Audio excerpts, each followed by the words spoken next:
Kung bago ka lang sa channel na to at isa kang true-blooded Aldab Nation na nagmamahal po kila Maine Mendoza at Alden Richards, tama po ang channel na pinuntahan mo, kaya consider na kitang bagong subscriber. Welcome back mga Aldab. Dito na naman po ang inyong lingkod, Mr. Destiny, at napakaganda nga po ng update natin. Itong pag-uusapan po natin yung pinag-uusapan po ngayon sa social media. Ano nga po ba daw ang mangyayari kung sakasakali daw po na ibalik po ang Aldab Nation? Ano nga po ba sa palagay po ninyo mga Aldab? Pero bago natin ituloy yung topic na yan, dito po muna tayo kay Maine. Nakakalungkot lang po yung mga nabasa nating komento, di po ba, na hindi talaga maganda. Hindi talaga kaya-aya yung mga nababasa natin. Sabi ko nga po sa inyo, mahirap po talaga mag-react. Mahirap po talaga mag-komento sa ngayon.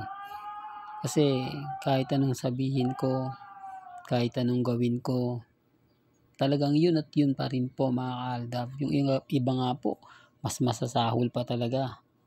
Kaya nakakalungkot. Ngayong weekend, di po ba, hindi na makagalaw si Mengay ng gusto niya. Di po ba? Taliwas po yan sa mga komento ng iilan.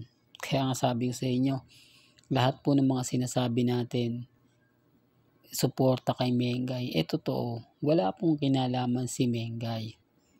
Di po ba? Hindi niya po kagustuhan ang mga naganap at nangyayari. Pero bakit siya po yung sinisisi? Di po ba? Sinasabi ko lang po ito mga Aldab sa mga hindi pa po nakakaalam. Lalo na po ngayon na akala nila normal lang yung kinagagalawang buhay ni Maine Polkerson. Hindi po, ang laki po ng pinagbago. Simula po na issue kay Congressman Atyo. At yung pagkomento po ni Mengay Kuno, na alam naman po natin na admin lang ni Mengay yan. Pero sabi ko nga po sa inyo, may kanya-kanya tayong opinion at pananaw. At syempre paniniwala rin po kung ano po yung sa palagay po ninyong tama, kung ano po yung sa palagay ninyo na ikagagaang punin ng loob po ninyo. Nire-respeto ko po yan at ginagalang. Yun naman po yung kagandahan nyo dito po sa channel ni Mr. Destiny. Kung ano yung opinion ninyo, nire-respeto ko yan at ginagalang. Well, punta na tayo o talakayin na natin itong nakakatuwa dahil parang sinasabi nila advance na talaga mag-isip ngayon ang mga netizen. Di po ba? Biruin nyo, hindi pa po na ibabalik sa Itbulaga. Binibigyan na agad po nila ng real talk to, binibigyan na nila agad-agad ng sa palagay po nila at sa tingin po nilang tama. Hindi po ba? Ngayon ako, ang opinion ko dyan, syempre marami pa rin pong matutuwa.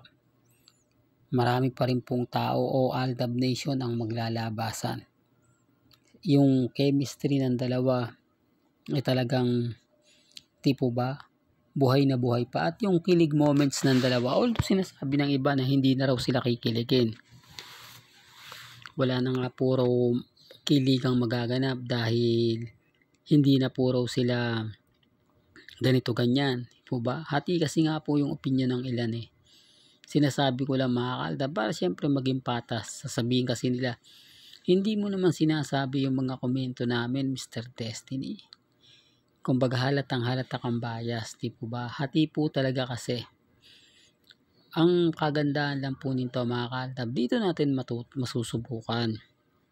Dito natin may papakita kung gaano nga po ba karami talaga ngayon ang Aldab Nation. Sinasabi po kasi ng iilan na wala na po raw tayo. Kukunti na lang daw po tayo. Mabibilang na lang daw po tayo. Di po ba? Kasi kung marami daw po tayo, kumbaga magpapakita, iilan lang daw po yung komento ng Aldab Nation.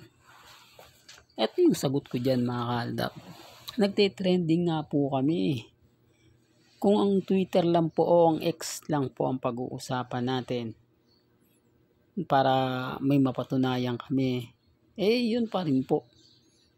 Hindi po ba? Pansin nyo ito real talk to sa mga dumadaan at bumibisita.